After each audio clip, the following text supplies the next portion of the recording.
Esta es la entrevista de Fausto Yepes. Hoy con...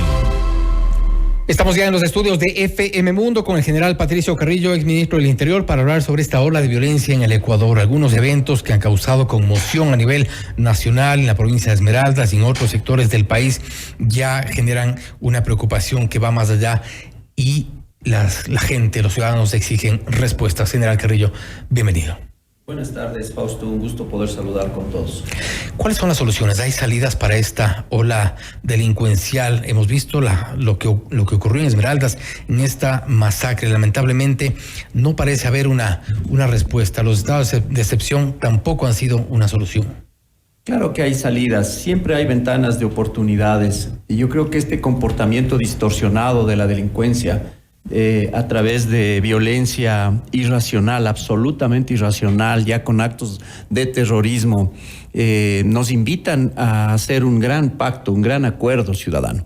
Aquí ya debemos dejar los hechos políticos, aquí debemos dejar las ideologías. Esto no es un tema ni de izquierda ni de derecha, este es un tema que nos convoca absolutamente a todos y en ese gran pacto ciudadano cohesionar a la ciudadanía, cohesionar a la sociedad civil, cohesionarse las autoridades, porque caso contrario no vamos a encontrar en el cortoplacismo, peor todavía, políticas públicas que nos permitan salir de la crisis.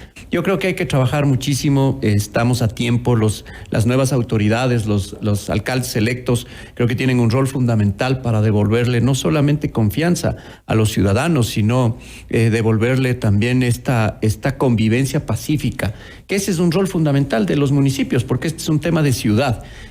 Hay ciudades que están mucho más complejas, hay ciudades que tienen mucho mejores capacidades, pero también creo que hace falta una capacidad de análisis de la información para entender el fenómeno. Más allá de los diagnósticos que siempre se presentan, hay que entender el fenómeno. Yo creo que esto estamos viviendo porque hay una penetración indiscutible de la economía ilegal en la convivencia y mientras más tiempo hemos dejado pasar sin actuar con firmeza ante esta opacidad y ante este poder criminal, nos ha ido ganando terreno y cada vez vemos actos más irracionales. ¿Qué es lo que se está haciendo y que no se debería hacer? Mire, yo creo que lo que no se está haciendo, porque lo que estén haciendo, la verdad, yo creo que todo lo que están haciendo no se debería hacer.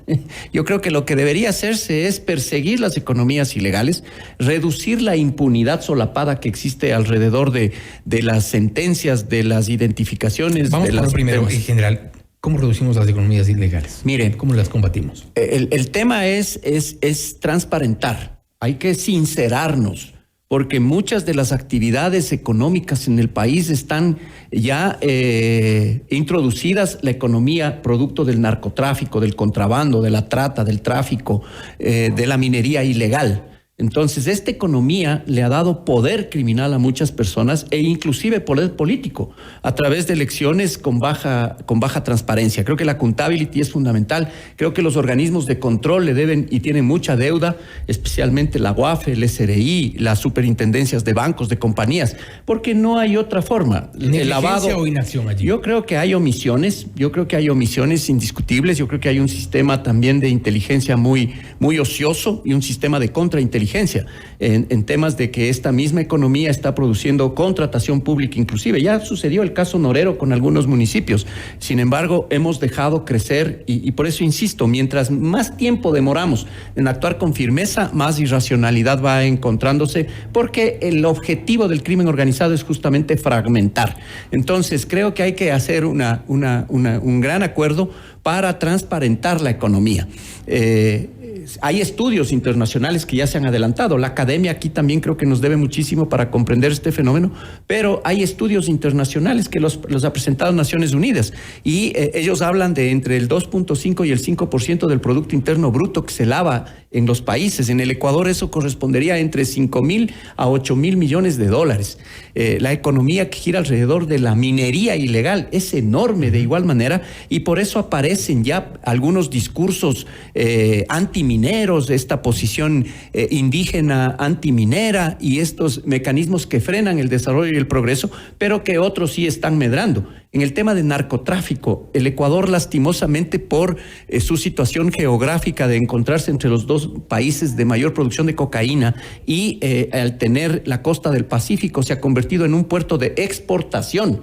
La ruta de la cocaína hacia el norte, hacia Estados Unidos y hacia Canadá es una ruta relativamente pacífica y controlada, pero la ruta que se ha abierto hacia los puertos europeos y de ahí hacia el Asia, que genera enormes ganancias y maximizan las ganancias sobre la base de la mayor capacidad de exportación, es lo que nos está enfrentando y poniéndonos en condición violenta. Entonces, creo que un enfoque fundamental es dirigirse hacia estas economías ilegales. Un segundo punto importante es terminar con esta impunidad solapada que existe, en términos de economía también, porque todas las personas, la extinción de dominio no se hace efectiva en el país y muchas de las sentencias, las pocas personas que son sentenciadas ante delitos dolosos por excelencia como el sicariato, como el peculado, que son delitos, insisto, dolosos por excelencia, existe la mayor impunidad. Pero esa podría ser una solución quizá ya en el mediano plazo, porque para eso estamos también trabajando, o al menos se entiende que están trabajando en un cambio del sistema de justicia, que es lo que básicamente ha garantizado la impunidad en muchos casos. Hemos visto las acciones de protección, hemos visto las medidas cautelares, y hemos visto cómo delincuentes condenados, femicidas, asesinos han salido vía habeas corpus, vía acciones de protección, entonces, o medidas cautelares, y han salido libres. Eso quizá es algo de mediano plazo. ¿Qué hacemos en el corto plazo? Ya, en lo puntual, pero no, fíjese, el problema es este. Hay un bajo riesgo de que exista una sentencia y de que se cumpla una sentencia y una alta probabilidad de que yo maximice mis ganancias. Entonces la ecuación es facilita. Si yo gano más y tengo un bajo riesgo a lo que me estoy exponiendo, entonces el delito crece. Por eso es fundamental trabajar en ese sentido.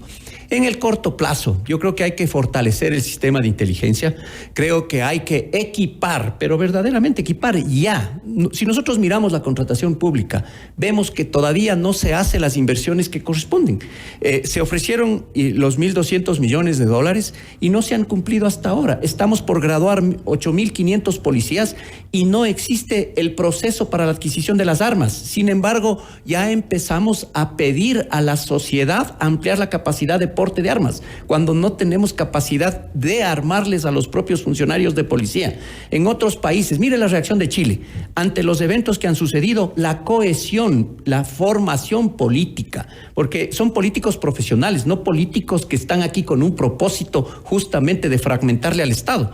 Estos políticos en Chile, ¿qué acaban de hacer? Acaban en la urgencia de aprobar una norma en donde básicamente están hablando de una legítima defensa privilegiada. Esta legítima defensa privilegiada lo que da es mejores capacidades para que la capacidad reflexiva de quien defiende se ponga o se sobreponga sobre la capacidad reflexiva de quien ataca. Entonces ahí las fuerzas de seguridad, Policía Nacional, Fuerzas Armadas se sienten respaldadas. El problema aquí es que no existe ese respaldo también al actuar de la policía. Parecen soluciones importantes, necesarias, quizás hasta urgentes. Usted fue hace poco ministro. ¿Qué le quedó por hacer? Mire, yo fui ministro que creó el ministerio. Nosotros empezamos de cero y en el corto plazo que nos permitieron, porque básicamente aquí había una necesidad de sacarle al ministro Carrillo. Han pasado muchísimas cosas después de que yo salí. A mí me sacaron con el pretexto de los excesos de junio del 2019 y el caso Bernal, que terminó lastimosamente politizado. No obstante, los niveles de inseguridad han crecido. Sí, pero tampoco eran bajos. No eran bajos, pero venía con una tendencia y se logró estabilizar. Fíjense en las cifras. Cuando terminé yo mi gestión como comandante general y terminó el gobierno anterior, la tasa de homicidios era de 7.1. La frecuencia era de 1.200 muertes violentas al año, es decir, 100 por mes. Cuando yo llego y en ese periodo de cambio de gobierno se dispara la tasa de homicidios. Yo llego con un promedio de 330 muertes violentas por mes y se logra contener en ese valor.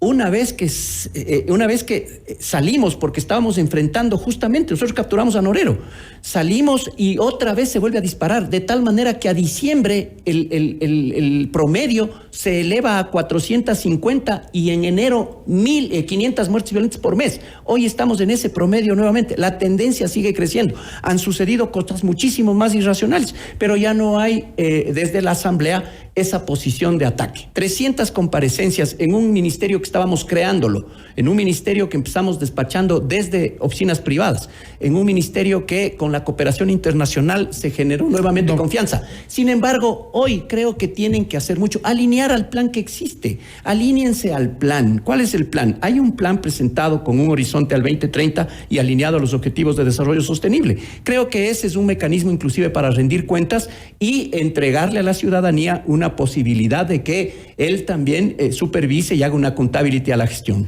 Hay algo que en paralelo no está haciendo el gobierno, al parecer, y es enfocarse en los temas de salud, en los temas de educación, porque ese es uno de los principales problemas, quizá una de las principales deficiencias, por ejemplo, en Esmeraldas. Sí, las condiciones sociales siempre, la mejor política de seguridad es una política educativa.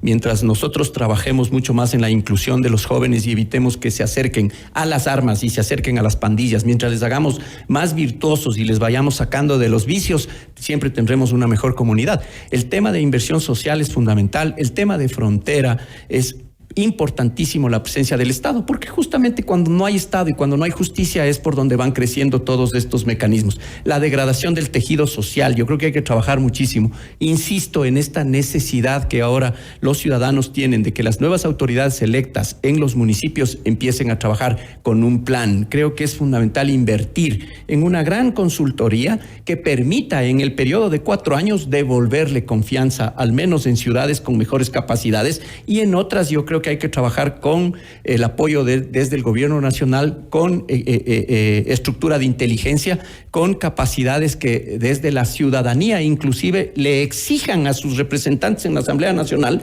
las reformas que se necesiten, las capacidades especiales en una ley que ataque a la presencia del crimen organizado y no solamente de garantías. No es un Estado.